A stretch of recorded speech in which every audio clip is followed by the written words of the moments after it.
जी अस्सलाम वालेकुम। यासीन आपके साथ हाज़िर है मार्केट क्लोजिंग के हवाले से कि आज फ्राइडे का दिन रहा और हम इस पूरे हफ्ते में बहुत सारी ख़बरों का जायज़ा लेते रहे और ख़ास कर जो सबसे अहम तरीन रिपोर्ट रही इस हफ्ते जो कि पिछले 15-20 दिनों से चल रही है वो है अमेरिका के डेट सीलिंग के हवाले से अहम तरीन रिपोर्ट।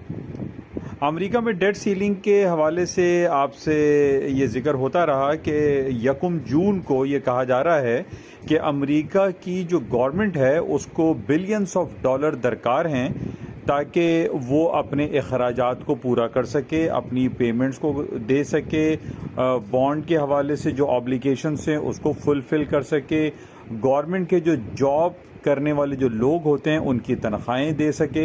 इस हवाले से बहुत सारी चहमगोइयाँ होती रहीं कि जनाब अमेरिका जो है वो फाइनेंशियली डिफ़ॉल्ट हो जाएगा 1 जून को। और इस सिलसिले में प्रेसिडेंट ओबामा साहब और हाउस ऑफ रिप्रेजेंटेटिव के जो स्पीकर हैं उनके साथ इनकी मुलाकात होती रही कि जनाब ये डेट सीलिंग को बढ़ा दिया जाए, अमेरिका में जो बोरो करने का सिलसिला है गवर्नमेंट का वो उसमें इंक्रीमेंट लगा दिया जाए।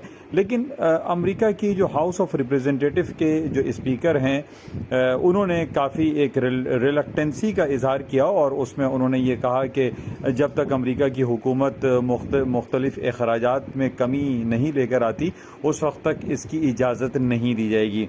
तो बहरहाल कल भी इनकी मुलाकात रही प्रेसिडेंट जो बाइडन साहब की स्पीकर हाउस ऑफ रिप्रेजेंटेटिव के साथ, लेकिन डेडलॉक बरकरार रहा। और आज भी हम ये देख रहे हैं कि ये डेडलॉक में कोई कमी वाक़ई नहीं हुई और आज मार्केट की क्लोजिंग का वक्त भी आ चुका है और अब यह हमें देखना पड़ेगा कि हफ्ता और इतवार को क्या अहम सिलसिले रहते हैं और डेट सीलिंग की जो प्राइस बढ़ाने के हवाले से जो बातें हैं क्या उसको बढ़ाया जाता है या नहीं बढ़ाया जाता, यानी जो फंड की जो नीड है, फंड की अवेलेबिलिटी के हवाले से जो पॉइंट्स हैं उनको फुलफ़िल किया जाता है या नहीं किया जाता। क्या 1 जून जो कि अगले हफ्ते उसकी डेट आ जाएगी, क्या अमेरिका डिफ़ॉल्ट होगा या नहीं होगा। बहरहाल इस हवाले से मुख्तलिफ रिपोर्टें आज हमारे सामने आती रहीं और इसमें यह कहा जाता रहा कि जनाब अमेरिका में प्रेसिडेंट जो बाइडन साहब और जो स्पीकर हैं हाउस ऑफ रिप्रेजेंटेटिव के उनके दरमियान कोई डील हो जाएगी और इसी डील हो जाने की जो बातें हैं उसकी वजह से इस वक्त हम देख रहे हैं कि अमेरिका की जो स्ट्रीमलाइन इंडेक्स हैं सिवाय डाउ जोन्स के S&P और नेस्डैक अपने हाईएस्ट लेवल पर खड़े हुए हैं। डाउ जोन्स अगर हम वीकली ग्राफ को अगर हम देखते हैं तो डाउ जोन्स अपने जो प्रीवियस जो वीक की क्लोजिंग थी उससे अभी भी नेगेटिव टेरिटरी में है, डाउन साइड पे है, माइनस पे है और उसकी वजह यह बताई जा रही है कि डाउ जोन्स का एक one of the biggest component है जिसको हम JP मॉर्गन चेज के नाम से जानते हैं। JP मॉर्गन चेज ने तकरीबन 500 एम्प्लॉयज़ को फायर किया है, निकाल दिया है, जिसकी वजह से एक नेगेटिव सेंटिमेंट्स क्रिएट हुए और जिसकी वजह से हम डाउ जोन्स को जो रेट्स हैं, जो प्राइस उसकी चल रही है वो खासी निचली सतहों पर हैं। जबकि नेस्डैक आप देखिए वो तकरीबन 300-400 पॉइंट प्लस में है। पिछले हफ्ते की वीकली क्लोजिंग के अकॉर्डिंगली नेस्डैक प्लस में है और S&P 4227 का पिछले वीक हाई था लगभग 42 17 और 18 के लगभग मार्केट चल रही है। आप ये कह सकते हैं कि पिछले वीक की क्लोजिंग या पिछले वीक का जो हाई था तकरीबन S&P भी वहीं पे चल रही है। तो हम अगर 3 स्टॉक्स का जायज़ा लेते हैं यानी डाउ जोन्स, नेस्डैक और S&P, तो हम डाउ जोन्स को देख रहे हैं कि वो नेगेटिव टेरिटरी में है जबकि S&P और नेस्डैक खासे पॉजिटिव दिखाई दे रहे हैं।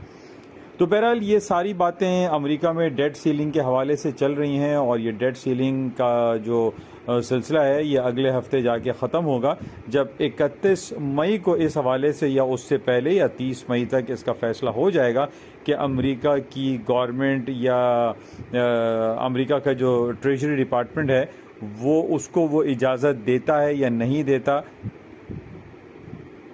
हाउस ऑफ रिप्रेजेंटेटिव के स्पीकर साहब। तो बहरहाल ये ख़बरें अगले हफ्ते तक भी चलेंगी और ये ख़ास तौर पे जो टाइमिंग्स हैं ये बड़ी इंपॉर्टेंट होती हैं और हफ्ता और इतवार में कोई ऐसी अगर ख़बर आ जाती है कि डेट सीलिंग के हवाले से हाउस ऑफ रिप्रेजेंटेटिव इसकी इजाज़त देते हैं या नहीं देते तो इसका इम्पैक्ट मंडे की मार्केट ओपनिंग पर पड़ सकता है। चाहे वो सोना हो, चांदी हो, स्टॉक्स हों या करेंसी आइटम हो, इन तमाम आइटम में इसके असरात मुरतब हो सकते हैं। तो हमें मोहतात रहना चाहिए कि और कोशिश ये करनी चाहिए कि हमारी जो भी पोजीशंस हों हम उसको लिक्विड करके जाएं, क्योंकि मंडे की मार्केट ओपनिंग किसी गैप का शिकार हो सकती है। बहरहाल इसको हम चेक में रखेंगे कि हफ्ता और इतवार क्या ख़बरें रहती हैं और डेट सीलिंग के हवाले से अमेरिका के सदर और स्पीकर के दरमियान क्या मामला तय होते हैं। It's a very important topic है और हमें इसको नज़र में रखना पड़ेगा। अच्छा, इसके साथ अब हम अगर कमोडिटी आइटम की बात करते हैं या प्रेशियस मेटल्स की बात करते हैं, गोल्ड की मार्केट की बात करते हैं, तो गोल्ड की कीमतें मैं काफ़ी अरसे से आप तमाम लोगों की खिदमत में ये बात पेश कर रहा हूँ कि 1950 या 1935 spot cash very important technical levels हैं और इस वक्त भी मार्केट क्लोज तकरीबन होने वाली है। अमेरिका के बाज़ार बंद होने वाले हैं और उसमें हम ये देख रहे हैं कि मार्केट तकरीबन 1945, 44, 46 के लगभग चल रही है। इट मींस के मार्केट का जो एक बहुत इंपॉर्टेंट सपोर्टिंग लेवल था 1935, मार्केट उससे ऊपर है। या आप ये कह लीजिए कि काफ़ी अरसे से हमारे पास 1940 भी बड़ा इंपॉर्टेंट लेवल रहा है, मार्केट 1940 से ऊपर क्लोज हो रही है। अच्छा, इंपॉर्टेंट टेक्निकलिटीज़ की अगर हम बात करते हैं तो तकरीबन 200 डेज और 250 डेज मूविंग एवरेज है 1935 का। मार्केट उससे तकरीबन $10 प्लस में क्लोजिंग दे रही है, जो कि ये रिफ्लेक्ट कर रहा है कि और रिफ्लेक्ट भी इस तरीके से कर रहा है कि अमेरिका की स्टॉक मार्केट की जब हम बात करते हैं, जब हम नेस्डैक और S&P की बात करते हैं, वो अपने हाईएस्ट लेवल पर क्लोजिंग दे रही हैं। तो इस हवाले से ये कहा जा सकता है कि नेक्स्ट वीक सोने की कीमतों में तेज़ी के इम्कानात पाए जा रहे हैं on the basis of technical ground के, यानी 1935 से ऊपर मार्केट क्लोजिंग दे रही है। तो बहरहाल इसको हमें चेक में रखना पड़ेगा कि अगले हफ्ते क्या होता है। अच्छा, इसके साथ ही दूसरी तरफ हम सिल्वर की मार्केट की बात करें, सिल्वर भी खासा 23 समथिंग में मार्केट चल रही है, लेकिन इसके अंदर भी पोटेंशियल एग्जिस्ट करता है कि ये गोल्ड के साथ ये भी ऊपरी सतहों पर चल जाए। बहरहाल गोल्ड का आप 1935 स्पॉट कैश को बहुत ज़्यादा अहमियत दीजिए। अगर मार्केट इसके नीचे जाती है नेक्स्ट वीक मार्केट ओपनिंग पे, तो it will be very dangerous उन तमाम लोगों के लिए जो बाय में बैठे हुए, उनके लिए डेंजरस है। लेकिन मार्केट में जो बायर हैं वो अगर 1935 के नीचे स्टॉप लगा दें, that will be very feasible, very convenient होगा कि इसको स्टॉप लगा के रखें। मार्केट डेट सीलिंग के हवाले से कहीं पर भी ओपन हो सकती है। बहरहाल इसको हमें क्लोजली वॉच में रखना पड़ेगा। अच्छा, इसके साथ ही अगर आप क्रूड ऑयल की बातें करें तो क्रूड ऑयल हम देख रहे हैं कि काफ़ी अरसे से एक रेंज बाउंड है, $72-73 पर बैरल के हिसाब से मार्केट चल रही है। कोई बहुत ज़्यादा इसके अंदर नेगेटिविटी या पॉजिटिविटी का पहलू शामिल नहीं है, सिवाय ये कि जनाब ओपेक प्लस के हवाले से हमें रिपोर्ट देखनी है या इन्वेंट्रीज रिपोर्ट के हवाले से जब हम ये देखते हैं कि इन्वेंट्रीज़ में खासी कमी वाक़ई हो गई है, तो तेल की प्राइसेस के ऊपर जाने के जो इम्कानात हैं वो ज़्यादा हैं, क्योंकि इन्वेंट्रीज़ हम देख रहे हैं कि मुस्तकिल बेसिस पर डिक्लाइन का शिकार हैं और इस बेसिस पे हम ये देखते हैं कि तेल की कीमतें ऊपर जा सकती हैं। बहरहाल इसको हम अगले हफ्ते देखते हैं। अच्छा, इसके साथ ही अगर हम करेंसी मार्केट का जायज़ा लें और जो डॉलर इंडेक्स है और उसके अगेंस्ट में हम दूसरी करेंसीज़ हैं, यानी जापानीज़ येन है, ख़ास तौर पे जापानीज़ येन तकरीबन 7-8 महीने के वीकेस्ट लेवल पर चल रहा है, 141 तक ये आ गया है।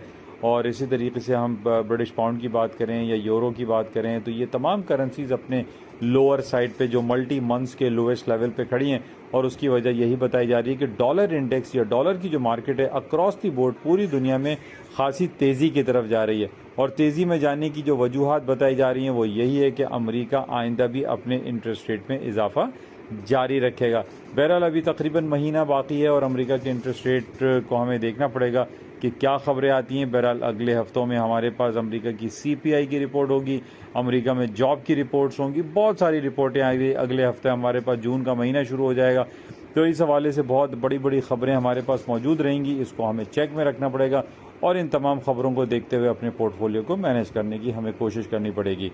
तो बहरहाल आज वीकली क्लोजिंग तकरीबन हो चुकी है, स्टॉक मार्केटें अपने हाईएस्ट लेवल पर क्लोज़ हो रही हैं सिवाय डाउ जोन्स के। बाकी हम ये कह सकते हैं कि गोल्ड की जो टेक्निकल लेवल्स हैं उनको आप बिल्कुल जहन में रखते हुए अपने पोर्टफोलियो को मैनेज करें। इंशाल्लाह राब्ते में रहेंगे। संडे नाइट जो भी इंपॉर्टेंट खबरें होंगी वो आपके साथ शेयर की जाएंगी और देखते हैं कि डेट सीलिंग के हवाले से अमेरिका क्या लाएअमल इख्तियार करता है। Thank you. खुदा हाफिज़। यासीन, कराची।